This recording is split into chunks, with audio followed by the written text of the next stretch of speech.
oh no, 2002. Sorry, I basically gave my resignation letter I used to be a database administrator, and I left work and I became a full-time trader since then.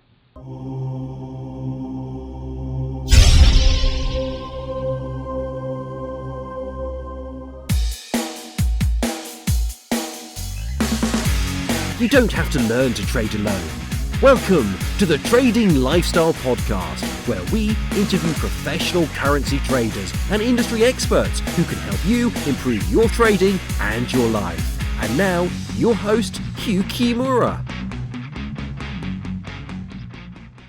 Hello traders, this is Hugh Kimura, and in this episode I was fortunate to be able to sit down with Reynaldo Soriano, a professional trader in the San Francisco Bay Area. I really enjoyed this interview because I got to find out about Reynaldo's psychology, as well as the events in his life that shaped his trading today. Like a couple of the other traders that I interviewed, he had a couple of big setbacks early in his career, and it was interesting to find out how he overcame them. He has also competed at Taekwondo at a very high level, and this is a theme that I see in other traders, especially people like Chris Laurie, who have competed at an Olympic level. So I hope you find this information useful, and here's the interview. Before we get started, I know you've heard this before, but I have to say this. This podcast is for educational and entertainment purposes only, and is not investment, trading, or financial advice of any kind.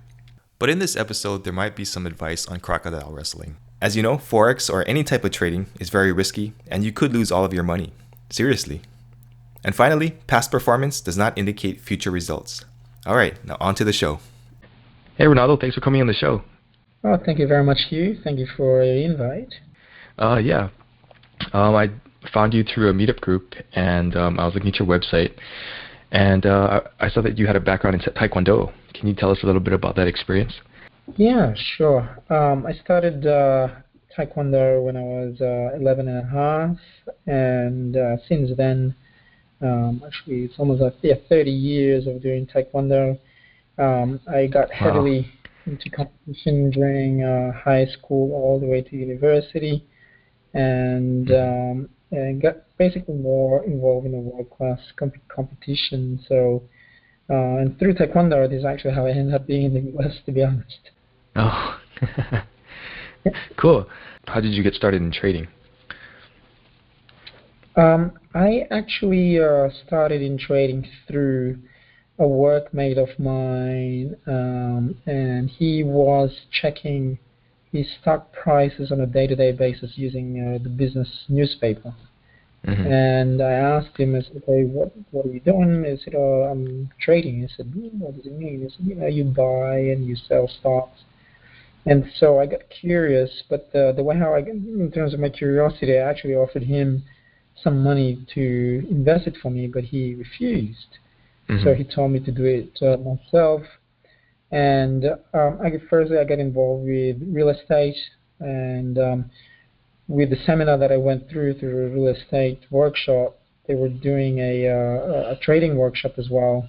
Mm-hmm. And then a close friend of mine basically said, you have a background in physics and mathematics, and she said that that I might like it. So I did sign up for that workshop, and I learned how to trade options, basically level 2 buying puts and calls in the year 2000. But I started trading in 1998, just buying old stocks. Mm-hmm. Mm-hmm. And that's basically how I got started. Oh, I see. Okay. So I guess you said you had a background in physics and math, and so you didn't really study this stuff in school, right? No, I didn't. I basically paid like everybody else, I guess. I didn't learn it by myself, reading through books or through a DVD. Well, DVD didn't exist during that time. But I went through a weekend seminar that I paid, I think during that time it was like $10,000 for a system that this guy basically learned that he actually came here to the US and learned how to trade options, and he brought it to Australia. And basically I learned it from this guy. So I just followed his system, followed his methodology. And I started I was being consistent. I guess through the martial arts background, through the disciplinary aspect, I didn't really put any emotions into it. I just basically followed what he said, and I was being consistent. Mhm. In 2003, oh no, 2002, sorry. I basically gave my resignation I used to be a database administrator, and I left work and I became a full-time trader since then.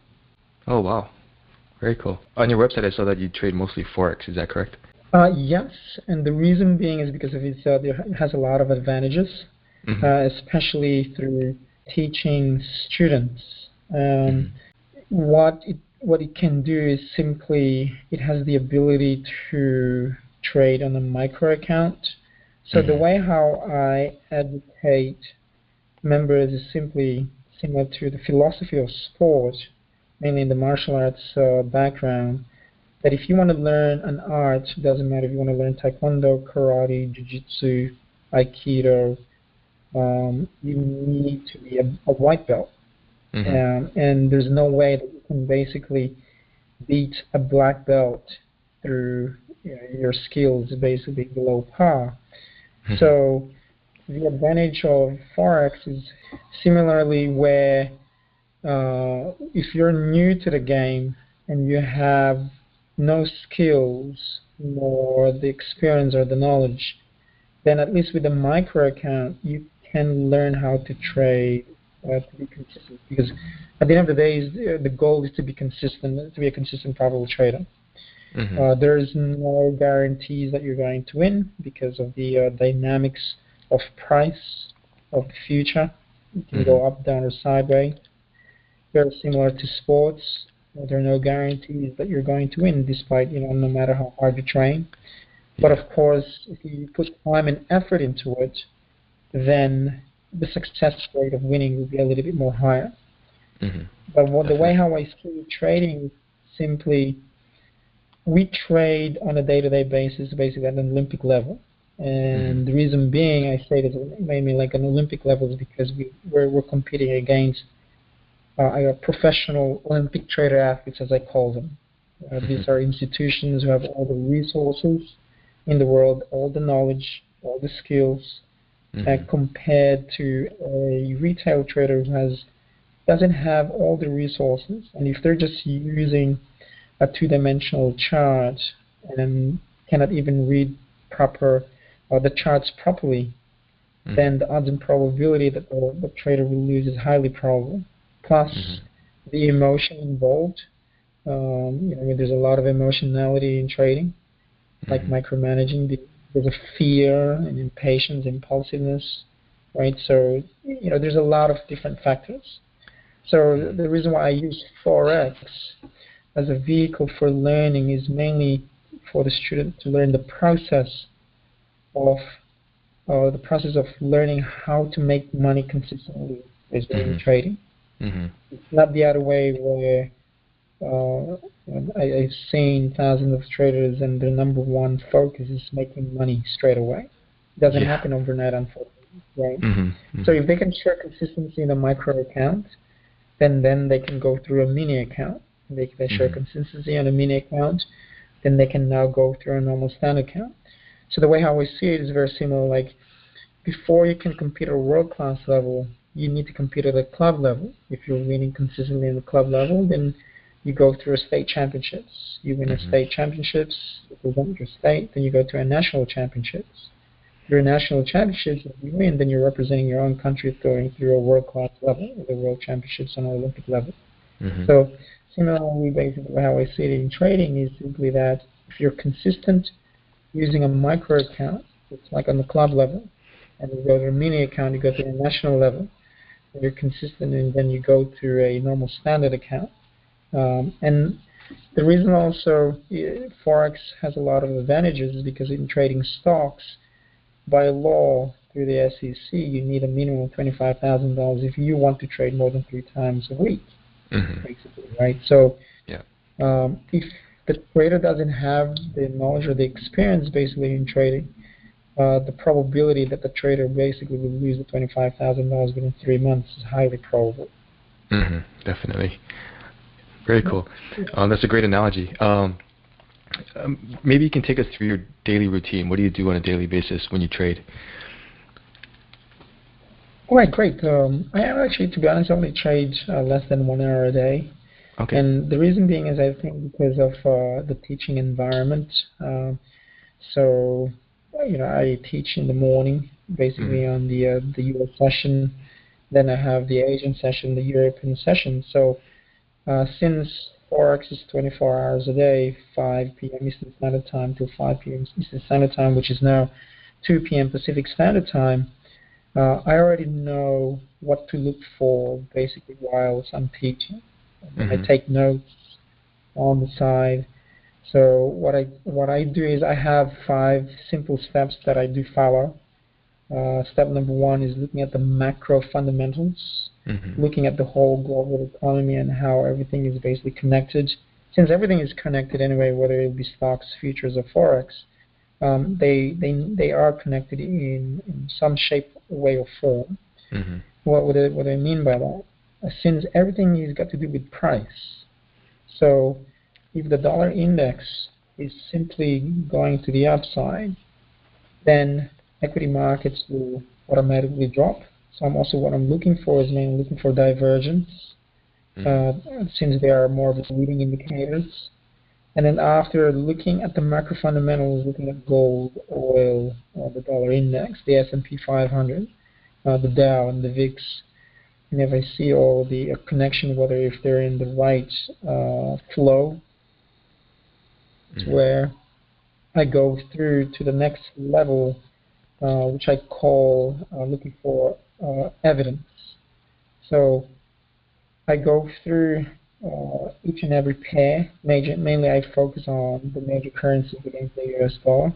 The easiest actually is the euro against the US dollar, and the reason being is because it has 57.6% in terms of a geometric weighted mean with the dollar index, meaning that if the dollar index goes up, then automatically the euro will drop. So, and then I do scan within the 5 majors, and then I go through multiple time frame analysis from a top down, from a bigger time frame all the way to a smaller time frame. And then I go through looking for an intent, the intention of the trade, whether it will be a momentum trade. Excuse for 1 second.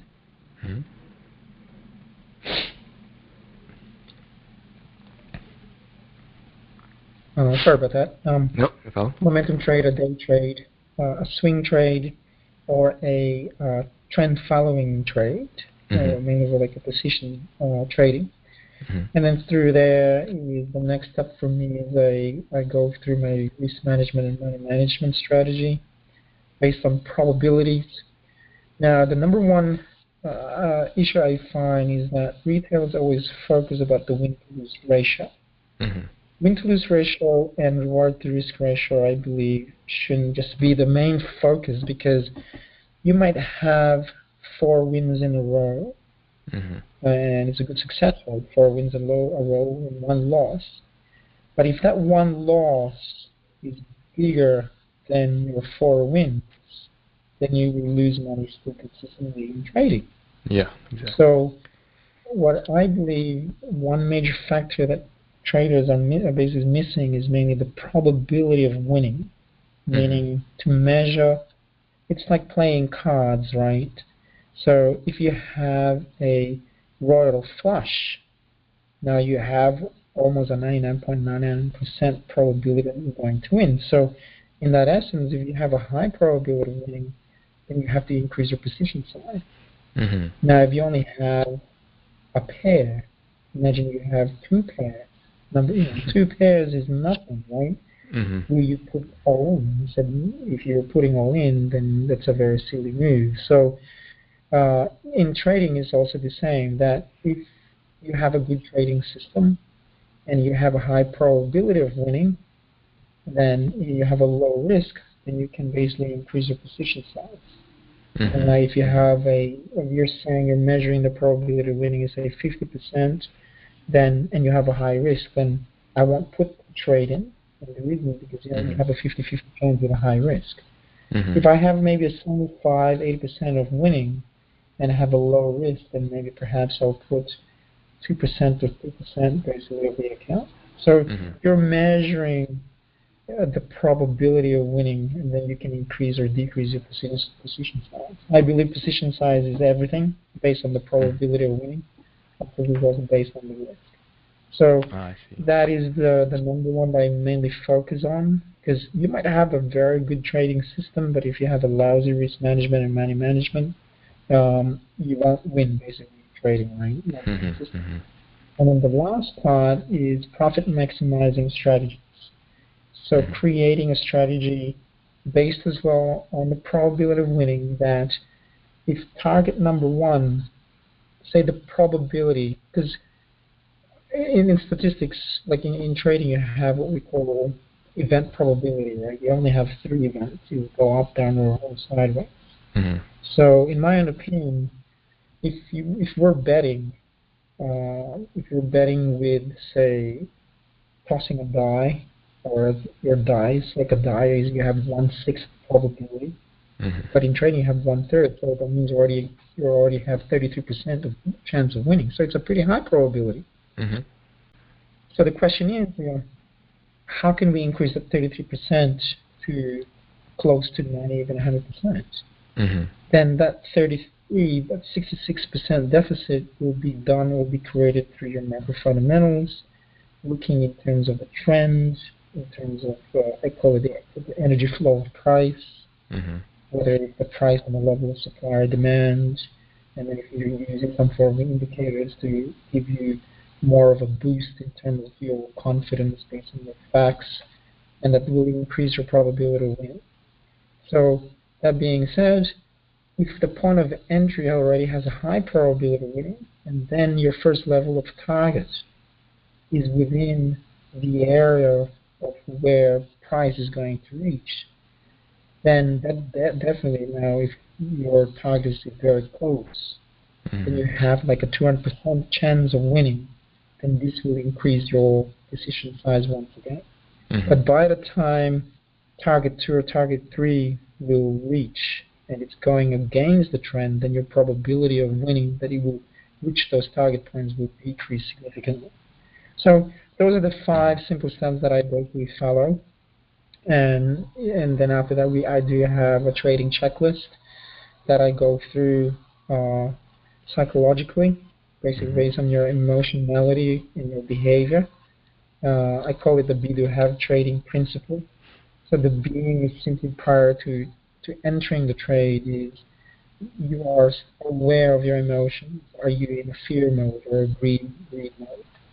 Are you more of a negative state but in a positive state? So if you're in a negative state, then I don't trade.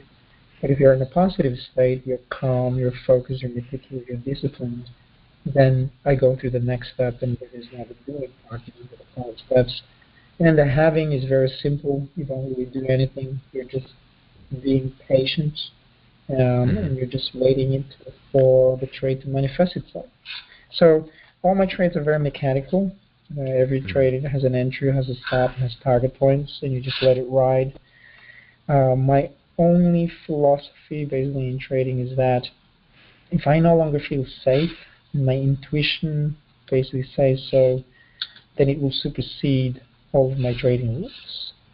The challenging part about that is to distinguish between the monkey mind and the intuition. Monkey mind is simply your, side is going like, get out, you better get out, you better get out. And you're just like, no, I'm not going to get out, because deeply, it's still okay. But if deep down inside and your heart is hurting, or you have like a butterfly effect happening in your stomach, if that's your part of your intuition says, hey, you better get out, something is bound to happen, then that's where I close all my positions, and 99.99% of the time, my gut feeling always is right. So that's the only exception to my rule. Other than that, everything is very detailed, each and every trade that I do make. And then I don't have to trade. I only trade when I want to trade rather than needing to trade. So if I already met my goals, then I do stop trading. So that's basically my whole routine. Meditation is a part of it. Exercising is also a part of it. Having a balanced diet and well rested as well is very important for me. I'm more of a swing trader actually. I used to be a day trader, but I've changed my way of trading. Sorry, so basically that's pretty much it. I find that through longer term time frame, the less I trade, then the more consistent I am and the more money I make actually. Oh, I see. Okay. It's all about finding that personality. Correct. Forexfornoobs.com, they also made a survey. So they took 460 traders, I believe, or close to 500 traders, and they have found that if a trader is trading time frames of 1 hour or less, then they won't be consistent. So they found that 4 hours and above is where traders make money. Oh, interesting. Okay. Well, a couple questions as you were talking about that. Thank you for the detailed answer. In terms of like dialing up the risk or dialing it down, what's like your minimum risk and your maximum risk that you'll take on trades? Excellent. Since the U.S. they changed, the NFA changed all the rulings since 2009. Normally we used to have 100 to 1, 200 to 1, even 400 to 1. And since being now 50 to 1, my maximum per trade is 10%. So if I measure the probability of winning almost close to 100%, then I go full out. Then if it's 50%, then either I go 3% or 4%. But if you have a 70% or 80% with a high risk, then I still put about 3 or 4%. So it's mainly the measurement of the probability of winning and also the measurement of the risk. So they all do vary. But if I have like a royal flush, then I go full out. Yeah. Okay, interesting. Because I know a lot of people say you shouldn't risk more than 10%. I mean 2%, but it really does depend on how confident you are in the trades, right? Absolutely. And I guess it also depends on, by the time you're handling now bigger money, of course, then the risk management will decrease significantly. So if, say, 100,000 is totally different than $10 million, right? So if once you're dealing now with $10 million, then maybe it's not really a smart idea of putting 10% for each trade. Plus the scaling ability anyway will change. And because you might be controlling a lot if you're trading stocks or even Forex, even for that matter. Yeah, that makes a lot of sense. What would you say are your biggest strengths and weaknesses as a trader?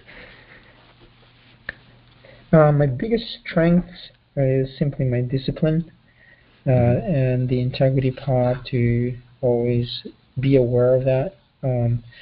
When I lost almost everything actually in 2003, my value systems actually changed.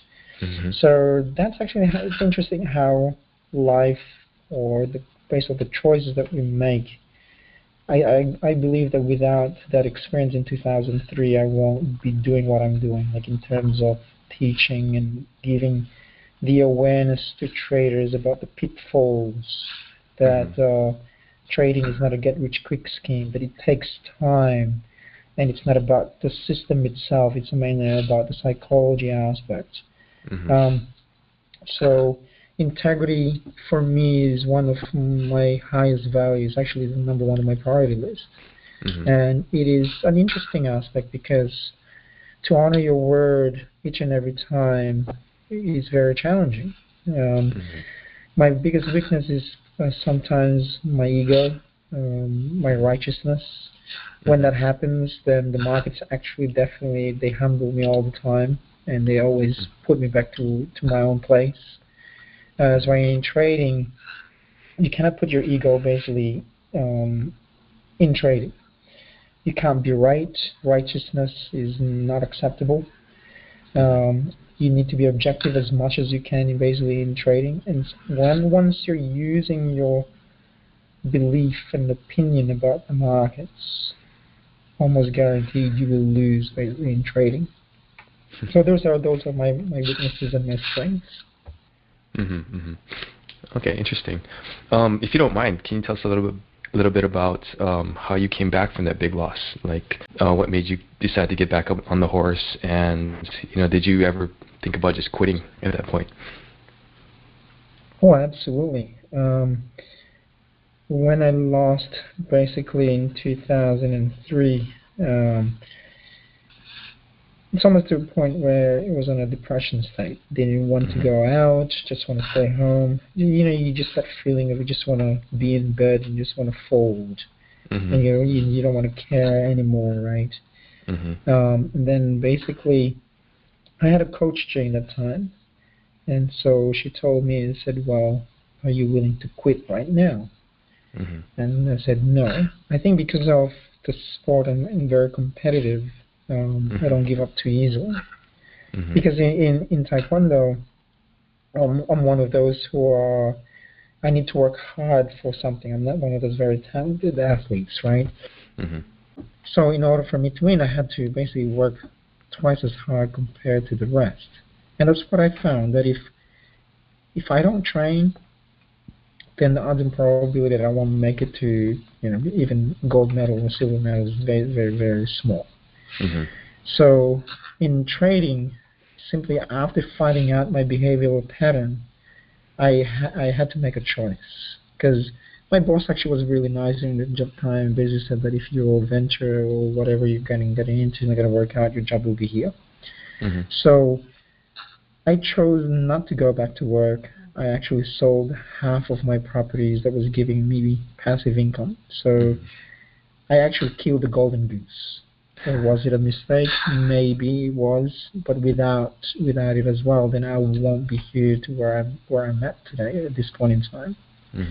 So when the properties basically got sold, because at one point I was pretending to go to my parents' place, pretending I was visiting them, but in actual fact I was just there for food, because I didn't have enough money to pay for to get something to eat. There was just enough money just to pay for my rent and to basically pay for the mortgages for the investment properties. And also during the time I bought my parents' property, and I didn't want to tell my parents that I lost so much, because if I tell them, oh man, my parents are going to have a heart attack. Yeah.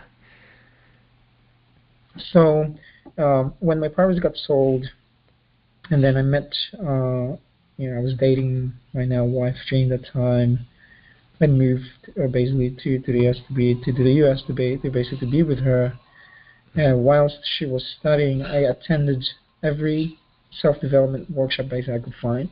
So I attended Anthony Robbins, which I actually did in Australia. I did all of basically of his workshop, from Date with Destiny all the way down to Unleash the Power Within. I did landmark education. I did the Millionaire Mind workshops. So I just wanted to find basically who I was, and I really got more of the human behavior.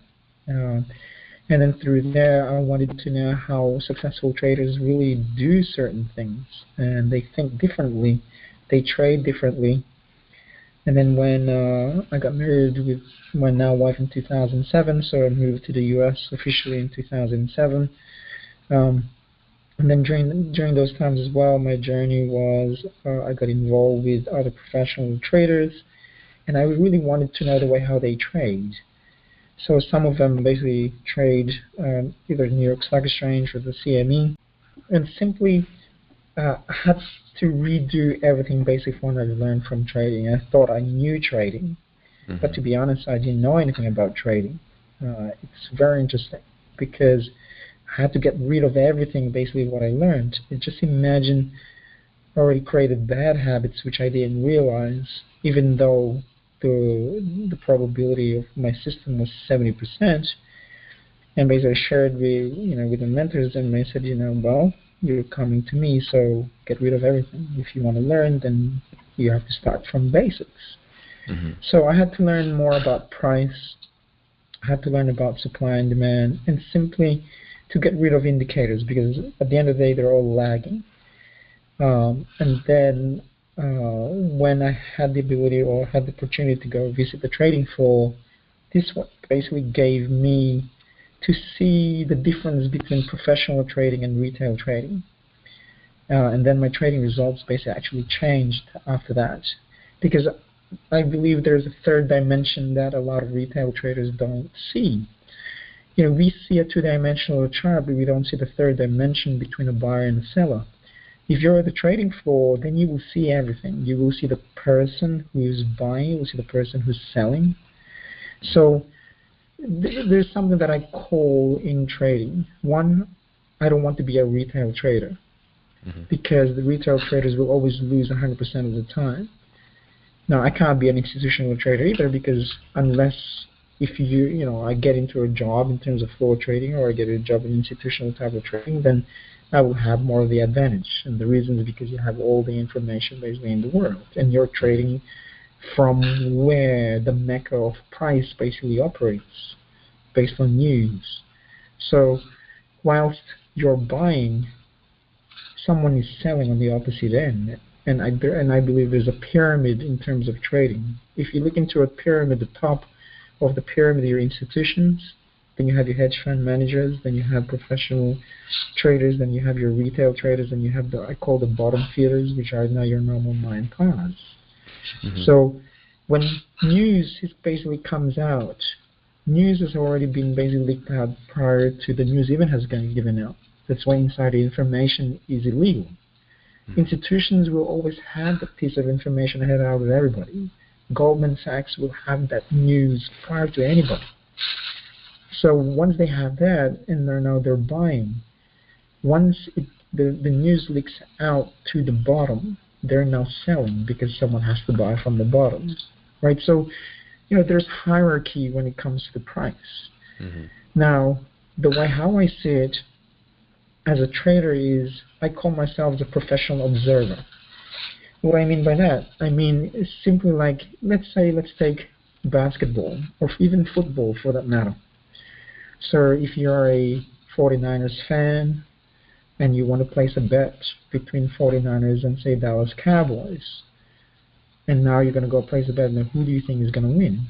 If you're not being biased, and you're just looking based on statistics, based on players, the coach, the results of the amount of wins and losses they've had, then you will find proper evidence that, hey, maybe 49ers have better chances of winning compared to the Dallas Cowboys. Now, as an observer, you're basically looking at certain statistics based on certain facts on why you want to place a bet on the 49ers. In trading currencies, it's basically the same. Like the euro, like say World Cup just finished, so you're looking at the euro, looking at the Germans, and maybe looking at the US. Who is going to win? Well, the Germans are going to win based on statistics. So when we're trading currencies, it's also the same. Why do we have to get into the euro? Why not the US dollar? Well, we're going to get into the euro or get to the US dollar is because of the economies of the US getting better, the dollar index is going better, and so forth, blah, blah, blah. You're looking at the GDP, pushing price index, interest rate. So you're looking at any statistical data that will give you enough evidence on why you want to place a bet on the dollar rather than the euro. So that, for me, is simply you're an observer. You're observing price. You're observing on where institutions are putting their money. You cannot put your money where retailers are putting their money, or else you will lose, right? So if institutions are buying, then you have to buy. If institutions are selling, you have to sell. If institutions says basically they're holding, you got to hold. So that's the way how I see basically in terms of trading. As an observer of price and as an observer as a trader, is to look for enough evidence based on statistical data that will give you the highest probability of winning. Because at the end of the day, everything's about probabilities, right? So that is simply when I got that, and then learning from professionals of the way how they trade, that increased my success rate so high, in as well in terms of consistency. Yes, I do not win all the time, but as long as if I know that I'm wrong, then I cut my losses very quicker, and then I let my basically profits ride.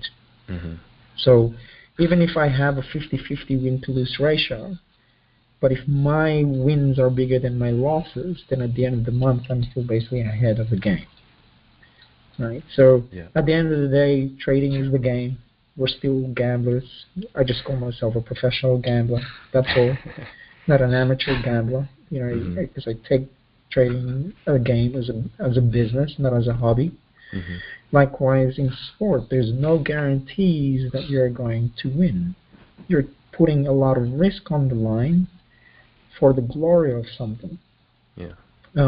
There's one show that I love based on the National Geographic called Brain Games, and statistically based on risk, if they take two between a person who's walking, basically a pedestrian, compared to someone who's riding their bike, riding your bike is safer than you walking basically on the street.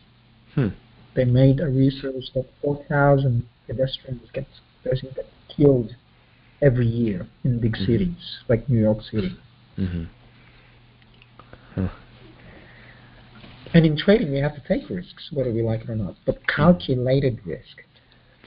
You see, a novice trader will not accept the risk, and the reason being is they just don't know any better. They just trade for the sake of trading. A professional trader will calculate the risk and will accept and take full responsibility of that risk. That's the only difference between the two. Yeah, that's definitely true. Are there any other common traits that you see in like students of yours who you know will be successful or have become successful before? Very interesting the way how you say that when you ask that. Every month we have a trading competition based on one methodology. And the reason that we have trading competitions is I wanted to see, based on the way how they strategize basically their trades psychologically. Now the methodology is very objective. It's interesting that if there's 10 competitors and everyone will buy with the same entry point, why is it then that one person will make money consistently over and over again and will profit and some will not? So based on the results is mainly the psychological factor. Some will micromanage their account, some will based on greed, some will be based on fear. Some will be consistently make more money, so they accept that they made a mistake. Some will be more meticulous, some will be more patient. So there's definitely a lot of emotional factors and why the end result will always change. I believe that every trading system has a 100% success rate in terms of an entry point. Where the success rate will decrease significantly is through the point of exit. And the reason is because the during aspect will now vary based on the person's psychology. It's actually really, really interesting. So the main purpose as well of the trading competition is for the student to create a competitive edge. That by the time they leave the program, they will always have that competitiveness within them. And the reason being, it is important to have a competitive edge because trading is a lonely profession. It is so easy to be complacent and to be lazy. It's easy to procrastinate being your own boss. And I believe there's also one issue with retail traders is that if they go to work on a normal 9-to-5 job, they have some form of responsibility. They have to be at a certain time. They have to do their work, because if they don't, then bam, they just lose their job, right? They get fired. Now, if you're your own boss, you have nobody to report to. It is easy to slip in. It is easy to not to be disciplined. It is easy to just watch TV rather than practicing and doing your normal routine, right? So it's easy to not to be healthy and not to exercise. Because in trading, it is important to be balanced physically, mentally, and psychologically, even spiritually, even for that matter, right? So I'm sorry that the interview ended a little abruptly. We had some technical difficulties and it cut off a little bit of the end, so I'm sorry that it's missing. But fortunately, we did catch a good portion of that interview, and I hope you really enjoyed it. If you like this interview and you want to hear more interviews with professional traders and industry experts, you can go to tradingheroes.com. And if you liked it, please feel free to give it an honest rating on Stitcher or on iTunes. Thanks for listening. Thank you for listening to the Trading Lifestyle Podcast. To listen to all of the other episodes and get free access to Forex trading tools, tutorials, and resources, visit tradingheroes.com.